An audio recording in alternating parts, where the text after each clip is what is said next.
ডেফত লাট মণ্ডলসকলক লৈ বাল্য বিবাহ প্ৰতিৰোধ প্ৰশিক্ষণ আৰু সজাগতা সভা বৃহস্পতিবাৰে দিনৰ পৰা 12 মান বজাত ডেফস্থিত জিলা আৱৰ্ত ভৱনত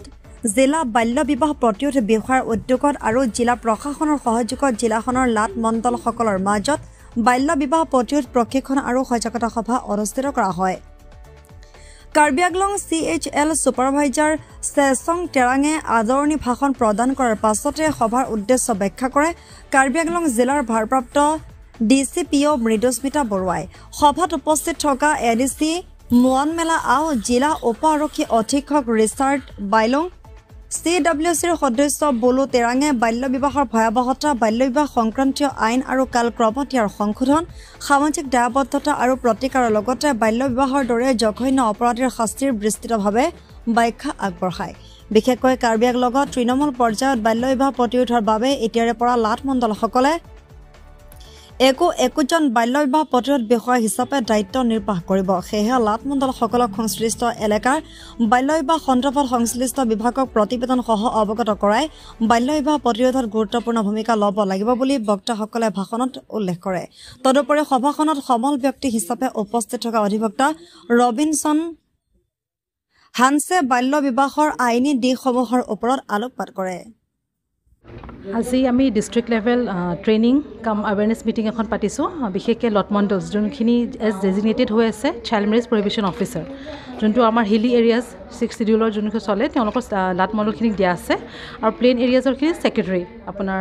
পৰিষদৰ আৰু গ্ৰাম পঞ্চায়ত লেভেলত। চ' যিহেতু আমি ইয়াতে চাইল্ড মেৰেজখিনি বহুত পাই আছোঁ ৰেগুলাৰলি,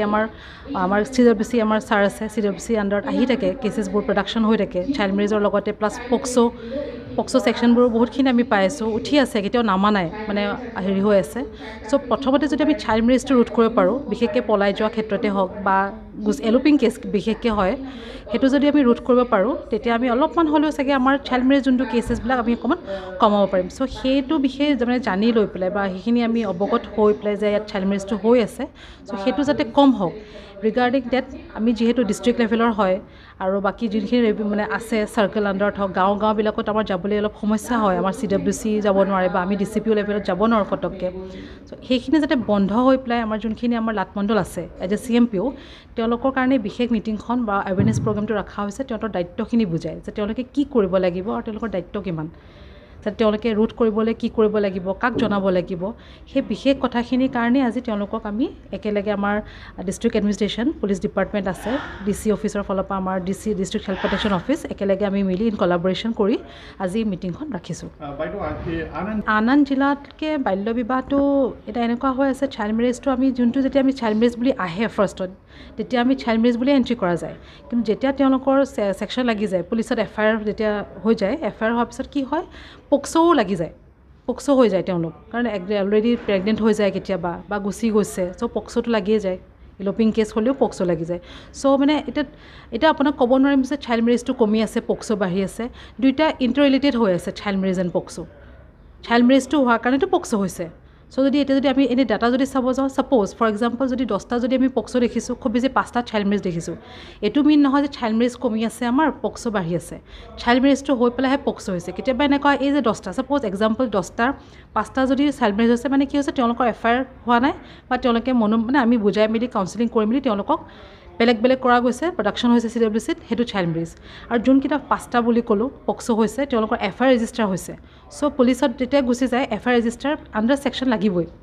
চ' সেইকাৰণে মানে কম হৈছে বুলি নকওঁ, মানে গ্ৰাছৰুট লেভেল সমানেই চলি আছে চাইল্ড মেৰেজটো, বিশেষকৈ ইলপিং কেছেছটো যোনটো আমি চাইল্ড মেৰেজ বুলিয়ে ধৰোঁ সমানে চলি আছে। আৰু যদি বিশেষ কিবা ক'ব লগা থাকে আমাৰ ছাৰো আছে, তেওঁকো আপোনালোকে এবাৰ সুধিব পাৰে, তেওঁলোকে বিশেষ লাগি থাকে কেছবিলাকত।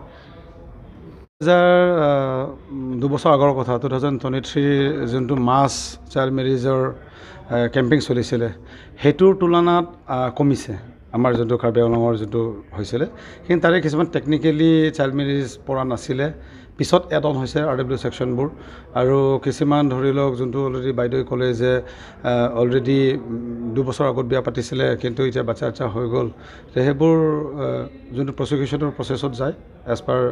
ছিষ্টেমৰ ল'লৈকে সেইটো মতে গৈ আছে কিন্তু কম্পেৰেটিভলি আগৰ পৰা কিন্তু কমিছে কিন্তু টেকনিকেলি যদি আমি চাইল্ড মেৰেজ যদি চাওঁ তেতিয়াহ'লে ক'লে যোনটো চাইল্ড মেৰেজ হোৱাৰ পিছত চাইল্ড মেৰেজ এক্টটো লাগে কিন্তু যেতিয়া আমি কিছুমান কিন্তু আমি ৰখাব পাৰিছোঁ এৱাৰনেছ প্ৰগ্ৰেমবোৰ দি পেলাই আৰু কিছুমান ধৰি লওক অলৰেডি পলাই গ'ল বা